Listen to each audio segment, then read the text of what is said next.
Assalamualaikum warahmatullahi wabarakatuh. Teman-teman guru PAUD yang berbahagia, hari ini saya ingin berbagi video belajar tentang persiapan untuk menghadapi ujian UP PPG 2021 dalam materi asesmen. Sebelum kita belajar soal-soal tentang asesmen, lebih baik kita belajar materi asesmen terlebih dulu. Asesmen merupakan proses pengumpulan informasi tentang kondisi kemampuan nyata atau aktual dibandingkan dengan kemampuan normatif. Dari sini kita lihat kata kuncinya adalah pengumpulan informasi dan pembandingan kemampuan nyata dengan kemampuan normatif. Sedangkan penilaian merupakan proses pengukuran terhadap hasil dari kegiatan belajar anak. Biasanya penilaian bersifat kuantitatif, bisa dengan skor dan sebagainya. Di PAUD sendiri, dari Permendikbud 146 kita sering mendengar istilah yaitu penilaian otentik, yang merupakan penilaian proses dan hasil belajar untuk mengukur tingkat pencapaian kompetensi sikap yang terdiri dari spiritual dan sosial, serta pengetahuan dan keterampilan berdasarkan fakta yang sesungguhnya. Kita lihat kata kuncinya adalah penilaian proses, sikap, pengetahuan, dan keterampilan. Selanjutnya, tujuan asesmen. 1.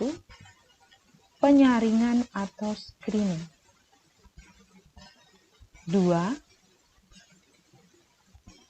Determining eligibility, yaitu untuk mengetahui dan menetapkan apakah seseorang masuk dalam kategori orang yang membutuhkan layanan khusus. 3. Yaitu pengembangan program pembelajaran yang tepat. Jadi program planning. Jadi asesmen tadi untuk keperluan penyusunan pengembangan program pembelajaran tentunya. Yang keempat atau D, membuat keputusan tentang penempatan mapping. Nah, posisinya di dalam suatu kelompok itu di mana untuk diferensiasi program. Ataupun dengan IPP atau dengan individual program pembelajaran. Memantau perkembangan anak atau monitoring untuk mengetahui tingkat kemajuan siswa selama dan setelah mengikuti program pendidikan. Jadi untuk screening, untuk penelitian, untuk mengetahui keterampilan, penggambaran keterampilan anak, apakah anak perlu khusus atau tidak, program planning untuk program pembelajaran, untuk mapping penempatan, untuk monitoring.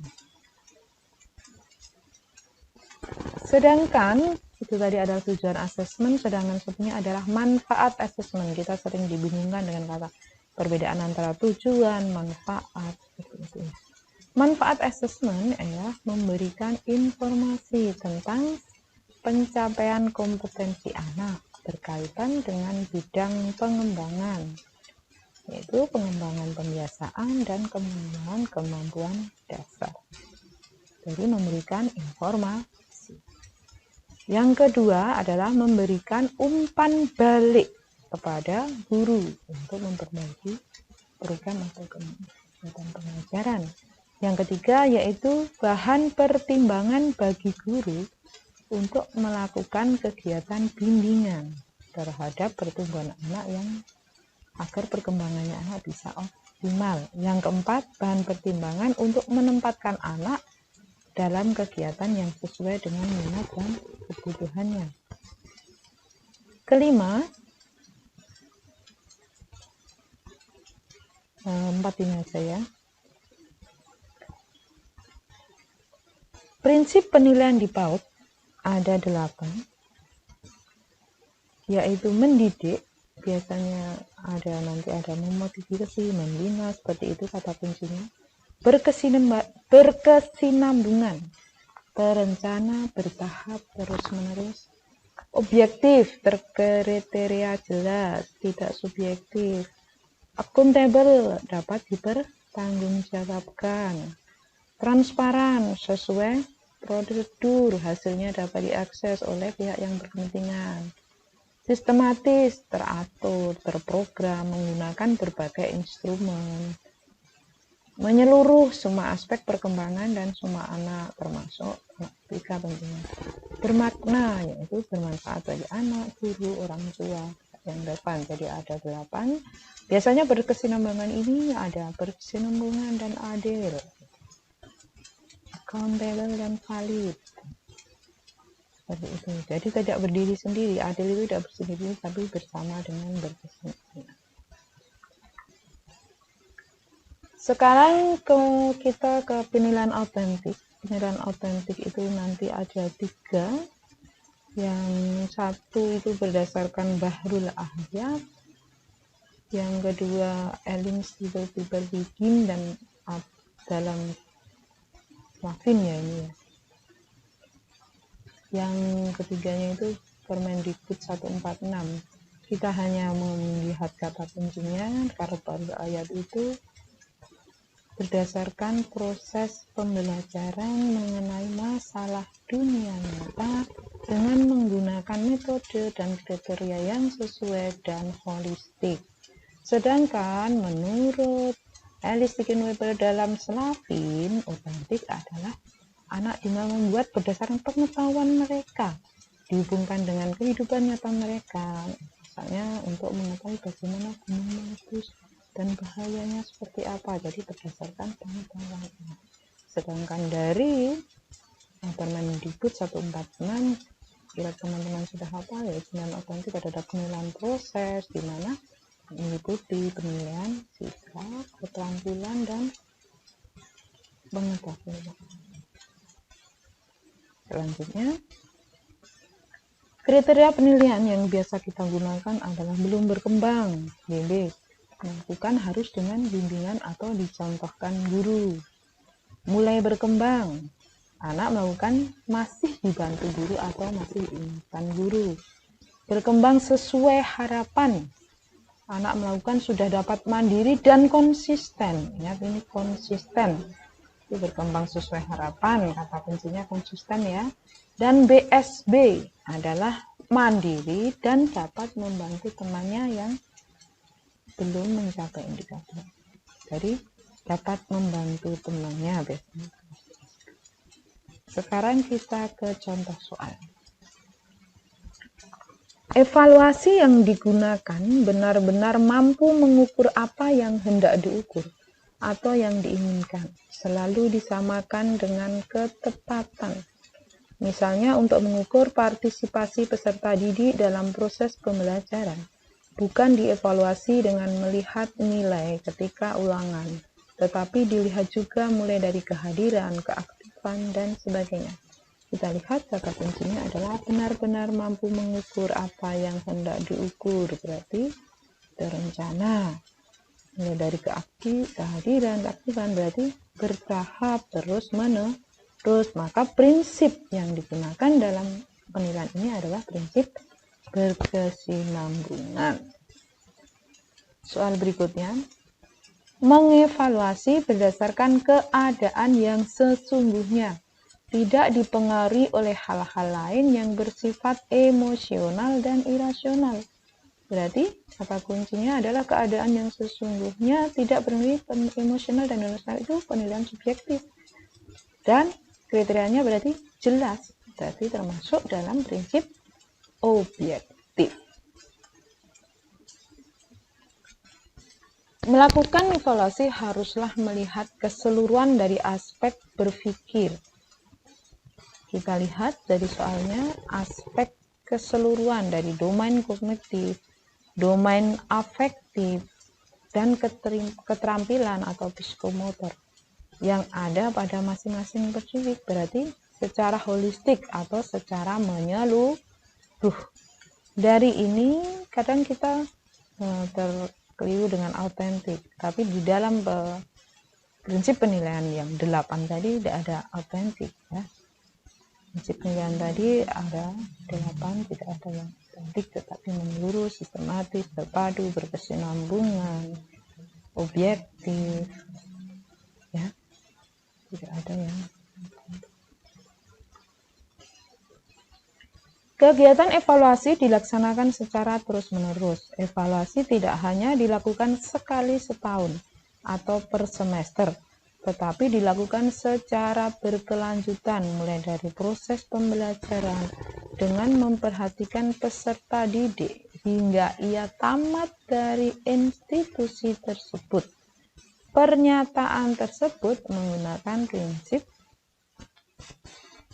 berkesinambungan. Penilaian dilaksanakan sesuai dengan prosedur dan hasil penilaian dapat diakses oleh orang tua dan semua pemangku kepentingan yang relevan. Prinsip di atas merupakan prinsip keterbukaan atau transparan. Yang selanjutnya, hasil penilaian harus dapat digunakan untuk membina, memberikan dorongan, memotivasi ya, kepada semua anak dalam meningkatkan hasil pertumbuhan dan perkembangan anak.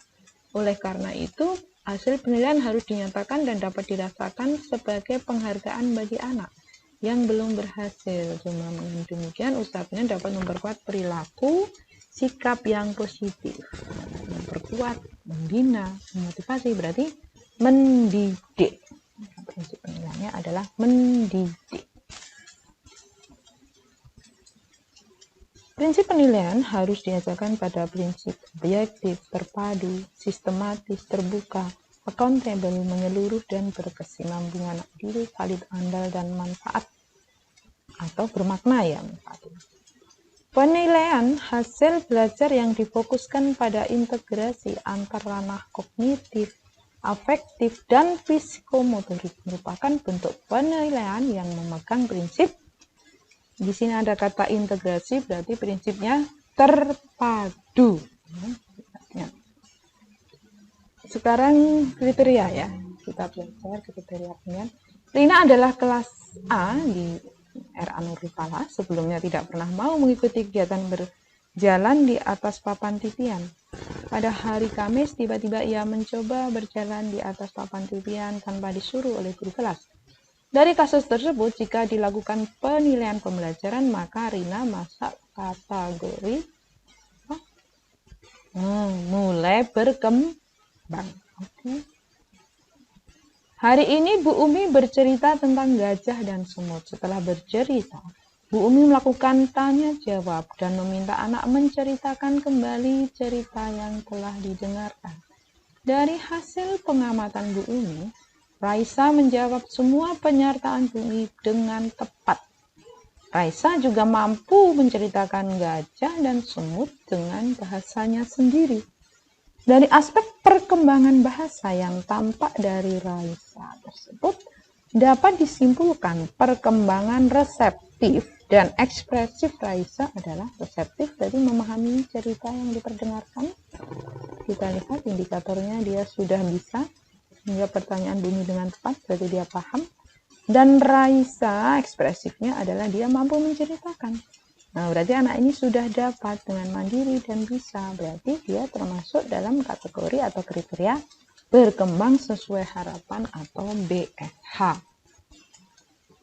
Untuk selanjutnya, Bu Yani telah melakukan beberapa kegiatan pada indikator, menyebutkan nama anggota keluarga dan teman, serta ciri-ciri khusus teman. Hasil dari kompilasi data penilaian pada Ananda Aisyah menunjukkan pada catatan anekdot dan hasil karya berkembang sesuai harapan. Jadi pertama adalah BSH, jadi catatan anekdot. Sedangkan pada skala capaian perkembangan checklist menunjukkan kemampuan Ananda Aisyah mulai berkembang atau MB. Capaian akhir dari kompilasi data disebut adalah, kita ambil yang tertinggi adalah berkembang sesuai harapan dari kata-kata dari penilaian anekdot ya. Bisa dipahami. Selanjutnya, Hari ini di sekolah ada kegiatan PMT atau pemberian makan tambahan. Menu hari ini adalah sayur bayam ayam goreng susu dari Pele. Pada saat kegiatan makan, Kayla hanya makan ayam goreng dan mencoba sedikit sayur bayam dan susu kacang kedelai. Ketika Bu Juli meminta agar Kayla menghabiskan sayur dan susu kedelai, Kayla menggelengkan kepalanya. Tanda tidak mau. Dari hasil pengamatan tersebut, Bu Juli membuat catatan anekdot pada indikator. Anak terbiasa makan makanan bergizi atau 2.1 ya. Gizi kesehatan 2.1. Capaian perkembangan pada Kayla menunjukkan ini kata kuncinya Kayla tidak mau makan. Nah, berarti ini kan terbiasa indikatornya. Berarti belum berkembang.